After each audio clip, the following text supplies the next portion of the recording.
नमस्कार, welcome to exserviceman India YouTube channel. Freedom हमारा inborn tendency है।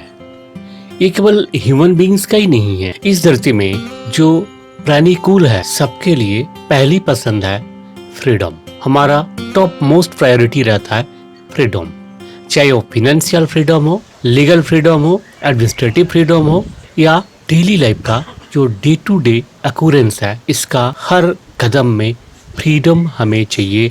हर कीमत में हमें चाहिए फ्रीडम। सो फ्रेंड्स, इतने साल सर्विस करने के बाद जब आप अपना सेकंड इनिंग्स में कदम रखने जा रहे हैं, तो अगर आपने ये सोचा कि मुझे एक फ्री लाइफ चाहिए, लाइफ में फ्रीडम चाहिए, और आपने चूज़ किया बिजनेस करना है, तो ये वीडियो आपके लिए होगा बहुत ही महत्वपूर्ण हो। इस वीडियो में हम बताएंगे आप कैसे एक बिजनेस स्टार्ट करेंगे, क्यों एक बिजनेस आप स्टार्ट करना चाहते हैं, और एक बिजनेस स्टार्ट करने के लिए, नई बिजनेस खड़ी करने के लिए आपको क्या क्या ज़रूरत है, कौन कौन सा वो वेरियस एस्पेक्ट्स है जिस पर आपको ध्यान देना चाहिए, तभी आप एक बिजनेस सक्सेसफुली खड़ा कर पाएंगे। सो फ्रेंड्स, मेन वीडियो में जाने से पहले आपसे रिक्वेस्ट है, अगर आपने इस चैनल को अभी तक सब्सक्राइब नहीं किया तो जरूर सब्सक्राइब करें, लाइक करें, शेयर करें। सबसे पहली स्टेप बिजनेस का जो है वो है no the reason why you want to start a business. ये फर्स्ट क्राइटेरिया है। अगर ये आपके पास क्लियर है, आप क्यों बिजनेस करना चाहते हैं, आपके पास और भी ऑप्शंस है। आप गवर्नमेंट कम्पिटिटिव एग्ज़ाम देके अच्छा से गवर्नमेंट जॉब कर सकते हैं। आप और एजुकेशनल क्वालिफिकेशन गेन करके हायर पोजीशन में जा सकते हैं, पर आपने वो चूज़ नहीं किया। आपका पसंद बिजनेस यानी कि फ्रीडम। सो क्यों आप चाहते हैं, इसके लिए देखिए आपके पास ये मैं 6 अलग अलग रीज़न बताऊंगा। इनमें से कोई एक कैटेगरी में आपका होगा। अगर इनमें से कोई भी कैटेगरी नहीं है तो मैं आपको सजेस्ट करूंगा आपके लिए बिजनेस नहीं है। क्योंकि अगर आप शौक से बिजनेस करने आ रहे हैं, आपके पास कहीं वजह नहीं है, चाहे ज़िंदगी का कोई भी काम हो, किसी भी काम के लिए अगर इसका पीछे कोई रीज़न ना हो, कोई वजह ना हो, तो वो काम आपके लिए कभी सक्सेसफुल नहीं हो सकता है। सो reason number 1, earning for daily livelihood of your family. आपका घर चलाने के लिए कुछ ना कुछ तो आपको करना ही होगा, है ना। सो आपका घर चलाने के लिए आप बिजनेस करना चाहते होंगे। या फिर number 2, earn more and more. आप जो काम अभी कर रहे हैं या बाकी लोग जो काम कर रहे हैं, उससे जो इनकम होता है वो आपको पसंद नहीं है, आपको और ज़्यादा इनकम चाहिए, इसलिए आप बिजनेस करना चाहते हैं। या फिर number 3, first growing of your second innings. आपने जितने साल सर्विस किया वहाँ पे आपने देखा आपका जो कैरियर का ग्रोथ था in terms of financial benefit, वो आपने नोटिस किया होगा बहुत ही स्लो था। पर अब आपका सेकंड इनिंग्स में आप कछुआ चाल नहीं चलना चाहते हैं, आप जल्द से जल्द आप अपना मुकाम हासिल करना चाहते हैं। You want to grow up fast, है ना। ये हो सकता है। Number 4, unhappy with your present government या प्राइवेट जॉब। अगर आप अभी कोई गवर्नमेंट या प्राइवेट जॉब कर रहे हैं और उस जॉब से डिससेटिस्फाई होके आप बिजनेस करना चाहते हैं, ये भी एक रीज़न हो सकता है। या फिर you want to live a mark of grand success in the society. आपने अभी तक जिंदगी जिया है अपने लिए, अपना सुबह से शाम फिर शाम से सुबह, बस ये टाइम किल करने के लिए। अब आप ऐसे कुछ करना चाहते हैं, ऐसे ग्रैंड सक्सेस सोसाइटी में दिखाना चाहते हैं कि लोग कहे हाँ ये भी एक इंसान था, कुछ किया है। हो सकता है आप धीरूभाई अंबानी, रतन जी टाटा, इनसे इंस्पायर हुआ, बिल गेट्स से इंस्पायर हुआ, इलन मस्क से इंस्पायर होके आप बिजनेस करने का डिसीजन लिया हुआ है। या फिर it is your hidden dream kept in mind since long. बहुत लंबी समय से आपका मन में एक सपना था कि मुझे एक इंडस्ट्रियलिस्ट बनना है, उस सपने को साकार करने के लिए आप बिजनेस करना चाहते हैं। सो फ्रेंड्स, ये जो 6 पॉइंट आपको मैंने बताया, इस 6 पॉइंट में से कोई भी एक रीज़न अगर आपका रीज़न से मिलता है तो मैं ये कहूँगा आप इस वीडियो का आगे का जो स्टेप्स है वो देखते रहिए। स्टेप नंबर 2, अगर आपका जो रीज़न है 6 में से कोई भी एक रीज़न का वजह से एक रीज़न आपके साथ मिलता है तो आपको सेकंड स्टेप क्या है, आपको डिटरमाइन करना है कि किस किस्म का आप बिजनेस करना चाहते हैं। क्या वो एक मैन्युफैक्चरिंग ऑफ गुड्स का बिजनेस है, या फिर सर्विस प्रोवाइडिंग है, या फिर ट्रेडिंग है, सामान खरीद के बेचना है, या फिर प्रोफेशनल सर्विस है, आप एडवोकेट हो, या फिर आप इंजीनियरिंग का काम जानते हो, या फिर किसी भी टाइप का एक स्किल है जिसको आप लगा के आप पैसा कमाना चाहते हो।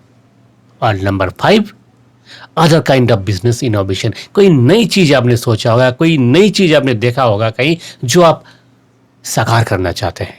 तो ये जो 5 पॉइंट मैंने बताया, 5 किस्म का बिजनेस मैंने आपको बताया, ये 5 में से कोई भी किसी भी एक प्रकार का बिजनेस तो आप करना चाहते होंगे।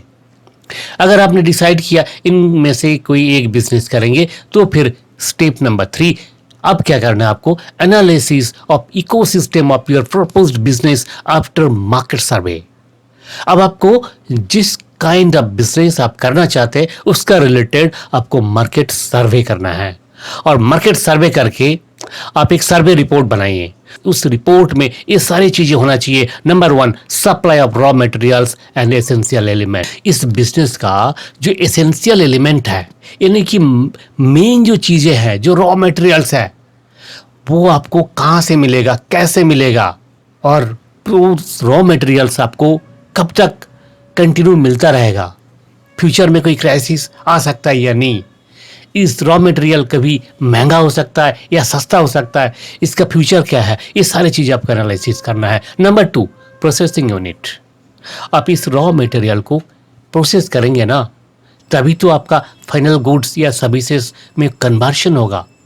सो आप वो प्रोसेसिंग यूनिट को आप कैसे सेटअप करेंगे, मार्केट में लोग कैसे सेटअप किया हुआ है, और उसमें कौन कौन सा ड्रॉबैक्स है, आपके लिए कौन सा स्ट्रेंथ है। अगर आप इस बिजनेस को करेंगे, इस ऑपरेशन को आप कंडक्ट करेंगे, तो आपका सामने कौन कौन सा रेजिस्टेंस आ सकता है वो आप एनालिसिस कर लीजिए। नंबर 3 है मैन पावर। ये सारे काम करने के लिए आपको मैन पावर चाहिए, क्योंकि मशीन आ गया, कंप्यूटर आ गया, but human involvement still is there. अगर इंसान नहीं है तो ना मशीन चल सकता है, ना कंप्यूटर चल सकता है। सो आपका जो ऑपरेशंस है, जो फैक्ट्री है, जो सर्विसेज जनरेशन है, जो काम आप करना चाहते हैं, जो बिजनेस आप करना चाहते हैं, उसमें किस किस्म का मैन पावर चाहिए, वो मैन पावर इजीली अवेलेबल है या नहीं। अगर अवेलेबल है तो इसके लिए क्या आपको कॉस्ट पड़ेगा, और वो कॉस्टिंग के बाद आपको प्रॉफिट आएगा या नहीं, ये सारी चीज़ें आपको एनालिसिस करना है। नेक्स्ट है फिनेंस। आप कोई भी बिजनेस करना चाहते हैं, एक बहुत इंपॉर्टेंट एलिमेंट है फिनेंस। आपको कुछ ना कुछ पैसा तो इन्वेस्ट करना ही है ना, तो पैसा आप कहाँ से लाएंगे, फंडिंग कहाँ से करेंगे, और वो पैसा किस लिए चाहिए। फर्स्टली है बिजनेस आपका स्टार्टअप के लिए चाहिए। आपको बिजनेस के लिए जगह लेना है, रेंट पे ले लें या फिर खरीदें। आपको मशीनरी खरीदना है, मशीनरी आप रेंट पे ले लें या फिर खरीदें। आपको रॉ मटेरियल्स लेना है, आपको मैन पावर जो है उनका सैलरी देना है, आपको मार्केटिंग करना है, उसका सेल्स एंड मार्केटिंग करना है, उसका रिसर्च एंड डेवलपमेंट करना है। ये सारी चीज़ों के लिए पैसे चाहिए, तो पैसे कहाँ से आएगा। नेक्स्ट है आप जो सामान बना रहे हैं, फिर सर्विस बना रहे हैं, वो सामान लोग क्यों खरीदेंगे, उसमें तो वैल्यू ऐड करना है ना, उसका ब्रांडिंग करना है। लोगों के सामने जब आप सामान को रखेंगे एक एक्सेप्टेंस होना चाहिए, तो इसके लिए आपको ब्रांडिंग करना है। वो ब्रांडिंग लोग कैसे कर रहे हैं मार्केट में, और आप कैसे करेंगे। आप जब ब्रांडिंग करने जाएंगे कौन कौन सा दिक्कत आ सकता है और उसको आप कैसे ओवरकम करेंगे, ये सारी चीज़ें आपको देखना है। नेक्स्ट है सेल्स एंड मार्केटिंग। एक बार सामान बनने के बाद वो सामान को आपको तो बेचना है बाजार में। वो बाजार कहाँ है, मार्केट कहाँ है, और मार्केट तक कैसे पहुंचेगा, लोगों का हाथ में आपका जो फिनिश्ड प्रोडक्ट है वो कैसे पहुंचेगा, क्यों लोग खरीदेंगे, ये सारी चीज़ें जो सप्लाई चेन है उसको कैसे आप मैनेज करेंगे, डिस्ट्रीब्यूशन चेन्स है वो कैसे आप मैनेज करेंगे, ये सारी चीज़ें आपको देखना है, उसके बारे में आपको एनालिसिस करना है। नेक्स्ट है government rules and regulation, taxation and other liabilities. कोई भी बिजनेस करने जाएंगे तो सबसे पहले तो आपको अपना बिजनेस गवर्नमेंट के साथ रजिस्टर करना पड़ेगा। वो रजिस्ट्रेशन आप कैसे करेंगे, गवर्नमेंट रूल्स का कौन कौन सा गवर्नमेंट रूल्स है जिसको आपको कंप्लाई करना है, आपको टैक्सेशन का बारे में जानना है, और अदर जो लाइबिलिटीज़ है, जो फॉर्मेलिटीज़ है, गवर्नमेंट फॉर्मेलिटीज़ है, उसके बारे में आपको जानना है। नेक्स्ट है स्कोप ऑफ ग्रोथ। आप बिजनेस एक शुरू किया, छोटा सा बिजनेस, वो बिजनेस आपको फ्यूचर में कैसे उसको लार्ज स्केल में लेके जा सकेंगे, कोई स्कोप है या नहीं। जो प्रेजेंट डूइंग बिजनेस है मार्केट में, वो बिजनेस कैसे ग्रो कर रहा है, और आप जब ग्रो करने जाएंगे तो उसमें कौन कौन सा रेजिस्टेंस आ सकता है, कौन कौन सा आपके लिए एडवांटेज है, डिसएडवांटेज है, वो सारी चीज़ें आपको देखना है। नेक्स्ट है strength of this project. Market में बहुत लोग ये बिजनेस कर रहे होंगे या नहीं कर रहे होंगे, जो भी है, पर आपको देखना है इस प्रोजेक्ट का जो आपने एक बार हाथ में लिया, ये प्रोजेक्ट का पीछे आपका स्ट्रेंथ क्या है, आप क्यों सक्सेस होंगे। ये पॉइंट आपको 10 पॉइंट आपको कम से कम लिखना है। नेक्स्ट है वीकनेस इन दिस प्रोजेक्ट। देखिए हर चीज़ का मेरिट एंड डिमेरिट, दो चीज़ तो दो पहलू होता ही है। तो आपके पास जो प्रोजेक्ट था इसमें जैसे 10 स्ट्रेंथ आपके पास है, 10 वीकनेस भी निकलेगा, वो वीकनेस भी आप निकालिए। आप इसे निकालना जरूरी है कि उस वीकनेस पर आपको काम करना है, उसको ओवरकम करना है। इसलिए ये जो SWOT एनालिसिस कहते हैं इकोनॉमिक्स का लैंग्वेज में, ये स्ट्रेंथ एंड वीकनेस एनालिसिस आपको करना है। तो ये था 10 एनालिसिस पॉइंट्स था, ये पॉइंट्स को आपको एनालाइज करना है। एनालाइज करके आपको फाइनल डिसीजन लेना है कि आपने बिजनेस करना है या नहीं। जब आपने एक बार डिसाइड कर लिया तो आपको क्या करना है, उस बिजनेस के लिए प्लान करना है। कैसे प्लान करेंगे, आपको कम से कम जो प्रोडक्शन साइकिल है, कम से कम 4 साइकिल के लिए आपको प्लान करना है, या फिर 1 ईयर। अगर आपको प्रोडक्शन साइकिल समझ में नहीं आ रहा है तो आप सोच लीजिए कम से कम 1 साल का क्या, कैसे कंपनी एक एक कदम चलेगी, उसका आपको एक ब्लूप्रिंट बनाना है।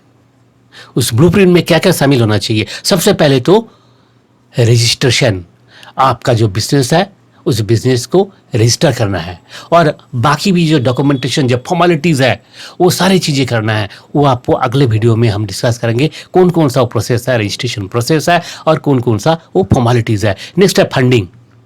आपका फंड कहाँ से आएगा, कौन सा बैंक से आप लोन लेंगे, या फिर आप स्टार्टअप स्कीम में अगर आप रजिस्टर करना चाहते हैं तो उस स्कीम में आपको कैसे लोन मिलेगा। स्टैंड अप इंडिया अगर आप उसमें अपना बिजनेस को लाना चाहते हैं तो उस स्कीम में आपको कैसे लोन मिलेगा, ये सारी चीज़ें आपको प्लान करना है। नेक्स्ट है requirement of plant and machinery, कौन कौन सा मशीनरी चाहिए, उस मशीनरी आपको कहाँ से मिलेगा, कितने खर्च होंगे, वो सारे प्लानिंग आपको करना है। मशीनरी का मेंटेनेंस कैसे होगा। नेक्स्ट है requirement of factory site and operational space.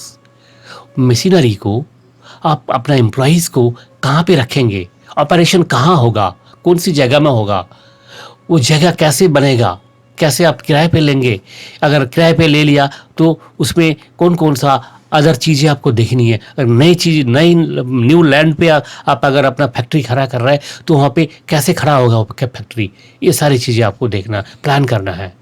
Next है रिक्वायरमेंट ऑफ रॉ मटेरियल्स, कौन कौन सा रॉ मटेरियल्स चाहिए, कहाँ से मिलेगा, और कितने क्वांटिटी में चाहिए, कैसे आएगा, उसका सप्लाई चेन क्या है, ये सारी चीज़ें आपको प्लान करना है 1 साल के लिए। नेक्स्ट है रिक्वायरमेंट ऑफ मैन पावर, आपका ऑपरेशन शुरू करने के लिए कितने मैन पावर चाहिए, मैन पावर कहाँ से आप रिक्रूट करेंगे, कैसे वो रिटेन कर पाएंगे, उनका क्या सुविधा असुविधा है, कैसे आप देखेंगे, उनका स्किल डेवलप कैसे करेंगे, ये सारी चीज़ें आपको प्लान करना है अभी से। नेक्स्ट है financial involvement for every cycle of production of एक जनरेशन। एक प्रोडक्शन साइकिल होता है जिसमें रॉ मटेरियल से फिनिश्ड गुड्स बनता है और बाजार में जाता है। ये जो कंप्लीट एक साइकिल है, एक साइकिल में कितने पैसे का इन्वॉल्वमेंट है, ऐसे 4 साइकिल का आपको प्लानिंग करना है। नेक्स्ट है पावर रिसोर्स, फैक्ट्री में मशीनरीज चलाने के लिए आपको इलेक्ट्रिसिटी चाहिए। इलेक्ट्रिसिटी आपको कहाँ से मिलेगा, इलेक्ट्रिसिटी बोर्ड से आपको लायाज करना है। आपको अगर एलपीजी चाहिए या फिर और कोई अदर पावर रिसोर्सेज चाहिए, वो कहाँ से मिलेगा, कैसे मिलेगा, ये सारी चीज़ें आपको प्लान करना है। नेक्स्ट है technical know how of the product, आप जो सामान बनाएंगे उसका टेक्निकल नॉलेज आपको है या नहीं? अगर नहीं है तो वो नॉलेज आपको गेन करना है। कैसे आप नॉलेज गेन करके करेंगे? कैसे आप अपने आप को इम्प्रूव कर पाएंगे? प्रोडक्ट नॉलेज कैसे बढ़ेगा? प्रोडक्ट डेवलपमेंट कैसे होगा? नेक्स्ट है detailed operation public production. Product को बनाने के लिए जो ऑपरेशन प्रोसेस है, जो प्रोडक्शन प्रोसेस है, उसको आपको इन डिटेल्स में जानना है ताकि आपका प्रोडक्शन कॉस्ट कम हो, आपका जो मैन पावर है वो प्रोडक्टिव हो, मशीनरीज को ऑप्टिमम यूज आप कर सकेंगे, optimum use of power resources, ये सब आपको जानना होगा इसमें। नेक्स्ट है पैकेजिंग। सामान आपने एक बार बना दिया, उसको पैकेज कैसे करना है, जिससे कि एक तो कई चीज़ें आपको ध्यान में रखना है पैकेजिंग में। इजी टू कैरी होना चाहिए, अट्रैक्टिव होना चाहिए और प्रिजर्वेटिव होना चाहिए। जो सामान आप बना रहे हो सामान खराब ना हो, ऐसे आप पैकेजिंग करें। अट्रैक्टिव हो, लोग देखते ही उसको खरीदे, ऐसे पैकेजिंग होना चाहिए। तो ये सारी चीज़ें आपको प्लान करना है। नेक्स्ट है एडवर्टाइजमेंट। सामान आप एक बक्सा में बांध करके दुकान तक पहुंचा लिया, पर जब तक लोगों का दिमाग में ये चीज़ नहीं है, नहीं पहुंचा, लोगों का पास इसका इन्फॉर्मेशन नहीं है, तब तक लोग सामान को खरीदेंगे नहीं। आपको एडवर्टाइज करना है प्रिंट मीडिया, होर्डिंग्स में, इंटरनेट का दुनिया में, इलेक्ट्रॉनिक्स मीडिया में, हर जगह में आपको एडवर्टाइज करना है। आप कैसे एडवर्टाइज करेंगे, उसके लिए क्या फंड आपको चाहिए? आपका एडवर्टाइजमेंट का जो प्लानिंग है उसको आपको करना है, साल भर का जो प्लानिंग है। नेक्स्ट है सप्लाई चेन मैनेजमेंट। सामान बना लिया आपने, एडवर्टाइज किया, पैकेजिंग किया, सब कुछ किया, पर सप्लाई कैसे करेंगे? डिस्ट्रीब्यूटर चेन्स जो है वो कैसे आप बनाएंगे? इसके लिए आपको सप्लाई चेन मैनेजमेंट का प्लानिंग करना होगा। नेक्स्ट है ब्रांडिंग। आपने जो सामान बनाया लोग क्यों खरीदेंगे? केवल ऐड करने से और अच्छा पैकेजिंग करने से सामान नहीं खरीदता, उसके लिए ब्रांडिंग चाहिए। ब्रांडिंग आपको कैसे करना है, उसका जो टेक्निकल नो हाउ है ब्रांडिंग का, वो सारी चीज़ें आपको जानना है। नेक्स्ट है सेल्स एंड मार्केटिंग। मार्केटिंग एक बहुत बड़ा फैक्टर है किसी भी बिजनेस के लिए। सामान आप बना दिया, अच्छा सा सामान बनाया, अच्छा जो है ड्यूरेबल आप गुड्स या सर्विसेज आप बना रहे हैं, क्वालिटी सामान बना रहे हैं, पर वो सामान कैसे मार्केटिंग होगा उसके बारे में आपको डिटेल में जानना है और मार्केटिंग के लिए अपने लोगों को ट्रेन करना है। मार्केटिंग अगर आपको नहीं पता है तो आपको सीखना है। नेक्स्ट है क्वालिटी एश्योरेंस। आपका जो सामान है वो जो स्टैंडर्ड क्वालिटी है, आईएसआई मार्क का जो स्टैंडर्ड फिक्स किया हुआ है, वो जो है सेटिस्फाई कर रही है या नहीं, वो आपको देखना है। इसलिए आपका क्वालिटी टीम ज़रूरी है। क्वालिटी टीम इसको एश्योर करेगा आपका जो आइटम है वो मार्केट में बाकी जो गुड्स एंड आइटम्स है उसके साथ compete कर पाएगा या नहीं। नेक्स्ट है R&D। एक बार आपने प्रोडक्ट बना लिया तो जो फर्स्ट प्रोडक्ट होता है वो कभी फाइनल प्रोडक्ट नहीं होता है। फर्स्ट प्रोडक्ट कभी भी फाइनल प्रोडक्ट नहीं होता है। आपका प्रोडक्ट में रिनोवेशन चाहिए, नई आइडियाज़ चाहिए, प्रोडक्ट को डेवलप करना है, मार्केट के साथ कंपटीशन में आना है। इसलिए R&D आपका एक बहुत ही इफ़ेक्टिव टूल्स है, वो आपका कंपनी में होना चाहिए। और फाइनली आप जो भी चीज़ें बनाए, जो भी एक्टिविटीज़ है, जो भी फाइनेंशियल ट्रांजैक्शन है, उसका अकाउंटिंग आपका ज़रूरी है। बहुत सारे रिपोर्ट्स और रिटर्न आपको फाइल करना है, वो सारी चीज़ें आपको देखना है। जो एडमिनिस्ट्रेटिव चीज़ें हैं, आपको टैक्स फाइल करना है, गवर्नमेंट के पास आपको टैक्स जमा करना है टैक्स डिपार्टमेंट में, और इसका रिटर्न भी सबमिट करना है। And finally expansion planning. अब जो बिज़नेस शुरू किया वो बिज़नेस, आज का जो बिज़नेस है जहाँ पे आपका 10 लोग काम कर रहे हैं, कल वो 10 ही लोग नहीं रहेगा। आपको धीरे धीरे इसको बढ़ाना है, आपका प्रोडक्शन रेंज बढ़ाना है, एम्प्लॉय रेंज बढ़ेगा, आपका मार्केट भी बढ़ेगा। ये सारी चीज़ें एक्सपेंशन प्लानिंग आपको करना है कि अगले 1 साल में कहाँ पहुँचेगा मेरा ये बिज़नेस। तो ये था 20 अलग अलग पॉइंट्स था। ये पॉइंट्स को आपको ध्यान में रखना है, रख करके आपको प्लानिंग करना है। जब एक बार आपने सारी प्लानिंग कर लिए, फिर आपका बारी है एग्जीक्यूशन का। अगले वीडियो में फिर हम मिलेंगे डिटेल में एग्जीक्यूशन प्रोसेस को लेके। आप कैसे ये जो 20 पॉइंट आपको बताया, ये 20 पॉइंट कैसे आप एग्जीक्यूट करेंगे एक एक करके हम अगले वीडियो में बताएंगे। आज के लिए इतना ही। वीडियो के अंत में आपसे रिक्वेस्ट है, अगर आपने इस चैनल को अभी तक सब्सक्राइब नहीं किया तो जरूर सब्सक्राइब करें, लाइक करें, शेयर करें। जय हिंद, जय भारत।